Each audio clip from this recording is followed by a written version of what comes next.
Napagandang mensahe po ng ating Pastor Eli. Hindi na sana ako magsasalita kasi sinabi na lang ni Kuya Eli yung aking sasabihin ni Pastor Eli yung natin sasabihin ko sa mga generosity. Si Kuya Bong, si Kuya Lizarda, naging Kuya bigla. Siyempre, mga nanonood natin Bro Lizarda, kamusta ka dyan? Hindi siya pwede magsalita kasi madaling araw. Madaling araw pa doon. Madaling araw. Sige, hanggang makinig ka na dyan. Babanatan ka na babanatan, hindi ka makakasbak. Kahit dumi lang. May mga generous dito, si Kuya ni, si Bro Juni.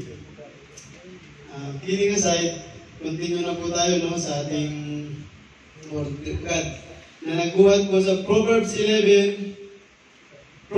chapter 11, verse 24. May nagsasabog at tumutubo pa, at may humawak naman ng higit sa karampatan, ngunit nauwi lamang sa pangangailangan. Bago po natin talakayin, samahan niyo po sa mga pagsimba namin. Lord, Lord, salamat po Panginoon, at ako po yung gagamitin mo Panginoon. Ikaw lamang, salita mo lamang po Panginoon, ang mag-ahit Panginoon, through your Holy Spirit Panginoon. Hide me in your shadow Panginoon, and speak upon us Panginoon. Lord, salamat po Panginoon, in His soul I pray, in the mighty name of Jesus. Amen. Sabi nga ni Kuya yung mga generous dyan, ilabas na natin yung pagka-generous. May nagsasabog at tumutubo pa, at may humawak naman ng higit sa karampatan, ngunit nauwi lamang sa pangangailangan. Napapanahon po ito, kasi may nagsasabog Kung pagbabalikan natin yung mga Bible study natin, ano ba ang Bible study natin? Puro tungkol sa mga binhi, mustard seeds, yung ano pa ba? Ibig sabihin, parang lahat po ng topic ay about sa pagtatanim. Pagtatanim ng ano? Pagtatanim po ng kaharian ng Diyos sa puso natin. Pagtatanim ng salita ng Panginoon sa puso natin. Ganun po yung pag-aaral study natin na napapanon po. Sabi dito, may nagsasabog at tumutubo pa at may humawak naman ng higit sa karampatan, ngunit nauwi lamang sa wala. Ibig sabihin po, yung kaharian po ng Panginoon, yung sa base sa pag-aaral natin sa Bible study, ibig sabihin po, yun po yung sinasabog. Sinasabog niya yung mga bini. Ang ibig sabihin ng bini, yun po yung salita. Sinasabog sa puso natin, sinasabog sa buhay natin, kung paano tumutubo. Ganon din po yung tinutukoy dito. Ibig sabihin, nagtatanim po ang Panginoon ng kanyang salita na pwede natin palaguin sa buhay natin. Kung ito ba'y mapupunta sa yung bang isinabog na bini ay napunta sa dawagan, yung bang isinabog na bini ay napunta sa matabang lupa, kung paano yung tutubo. Ganon din po yung tinutukoy dito sa salita ng Panginoon, kung paano tayo ay magbibigay sa Panginoon, kung paano tayo ay magtatapat sa Panginoon, kung paano tayo magbibigay ng katapatan sa Panginoon sa maliit na bagay, sa malaking bagay, at saka sa yung tinatawag na pagtulong. Pag tayo po ba ay tumutulong, ay parang tayong nakikipagkasal sa ating kaibigan. Naalala ko nung medyo tambay pa ako nanginginom pa ako Pag ini-invite ako ng mga kaibigan ko, sabihin sa akin, bro, punta ka sa kasal namin. Tambay, hindi mo ng pera. Sabihin na, ano gagawin mo doon? Ano gagawin natin doon? Siyempre, galang 20, kain 100. Pagtulong pa yun, tatawagin mo ba pagtulong yun? Galang 20, kain 100, hindi ka nakatulong. Nakapermisyon pa din sa kaibigan mo kasi nagbigay ka ng 20, tapos yung may drinks ka pa. Patay tayo lang dahil. Hindi po tayo nakakatulong. Ang sabi kong pagtulong sa church, even na pizza de peligro ngayon, kasi ngayon ano ang pizza ngayon? 15, 16, 17, 18, 19, 20. Yung mga ganang pizza, medyo kapit sunduro na yan talagang medyo pizza de peligro. Pero dahil nga nasa presensya ka ng Panginoon, naka-reserve na yun. Yung para kay Lord, naka-reserve na yun. Hindi ka nagbibigay dahil ito ay tira-tira mo lang.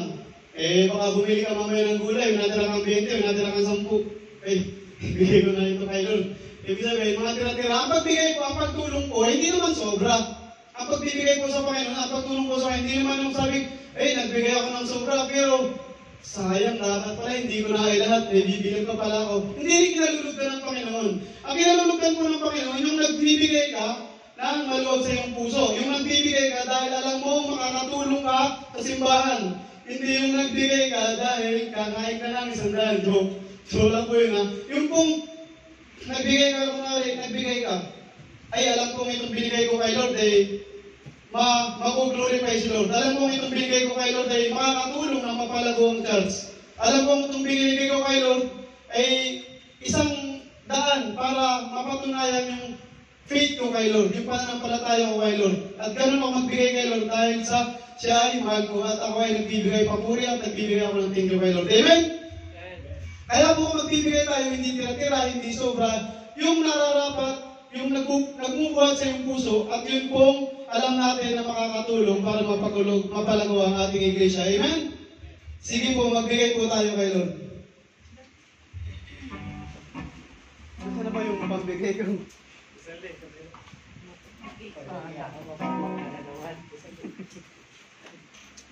Kuya Willis, ikaw yung song leader.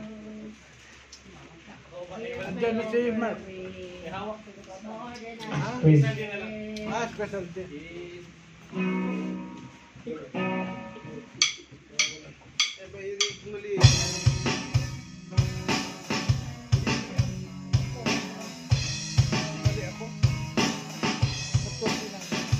Lord, I don't get riches, I don't see fame. All I need is to believe in your name. I don't get riches, there's so many God, but you died for me once, and I know that it's true. So with all of my heart, I sing it for you. Lord, here's what I'm wearing.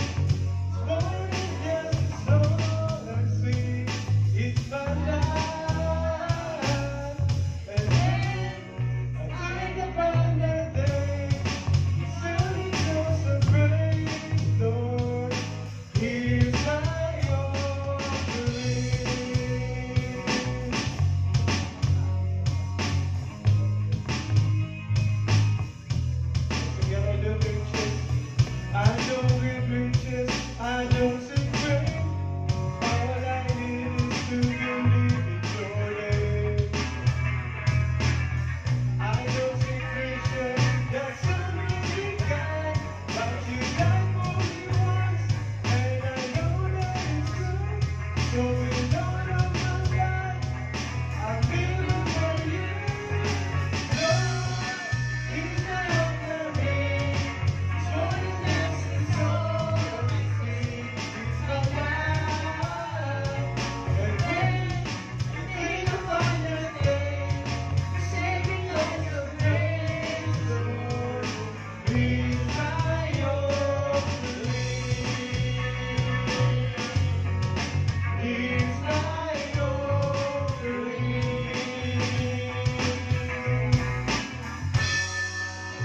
Sa iyo ba tayo lahat? Pasalamatan po natin ang ating mga kaloob. Lord, hallelujah Lord, salamat po Panginoon sa oras na ito Panginoon at kami po ay dinako mo Panginoon upang makarinig Panginoon ng mga salita Panginoon at magkaroon Panginoon kami ng mga tanim sa aming puso Panginoon kung paano namin palalaguin Panginoon. Ganun din po Panginoon ang aming kaloob Panginoon, nawa Panginoon na ito'y makarating Panginoon sa iyong paanan Panginoon at masukat Panginoon kung gaano kami ay pananampalataya Panginoon. Ito isang aming tanim namin Panginoon na ito'y lalago Panginoon sa ito'y magpo-prosper Panginoon sa aming pananampalataya Panginoon. Lord, salamat po Panginoon sa mga nagkaloob, sa mga kapatid Panginoon na patuloy mong ginagamit Panginoon para sa iyong ubasan Panginoon. Lord, pagpalain mo Panginoon ang aming mga kumpanya Panginoon kung may mga problema Panginoon, kinakaharap Panginoon ang aming mga kumpanya Panginoon. Ay hipuin mo Panginoon ang kanilang mga puso ng mga umawag nito Panginoon upang maging pantay-pantay Panginoon, parehas Panginoon, patas Panginoon ang pakikitungo sa bawat sa Panginoon at maging kalugod-lugod Panginoon ang aming mga papuring ito Panginoon na nagbubuhat sa kanila Panginoon. Salamat Panginoon sa mga kapatiran na patuloy nagkakaloob at patuloy mo ginagamit Panginoon. Nawa Panginoon, dalangin ko po Panginoon na ito ay magamit Panginoon sa iyong iglesia Panginoon sa paglago Panginoon. Salamat po Panginoon sa mga kapatiran at sa mga patuloy na nagbibigay Panginoon. Nawa ay dumami pa Panginoon ang aming iglesia Panginoon at makatulong para sa paglago ng iyong iglesia Panginoon. Salamat po Lord. In Jesus' name, in Jesus' name I pray, in the mighty name of Jesus. Amen.